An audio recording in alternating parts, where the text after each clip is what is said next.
日本最大級の鉄道博物館が完成いたしました。明日はいよいよ一般のお客様をお迎えするグランドオープンの日でございます。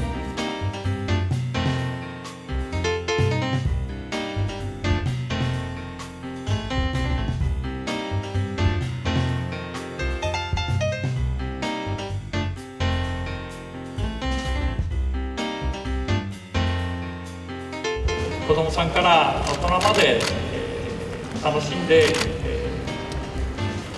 体験していただける、そういう博物館を目指しているところでございます。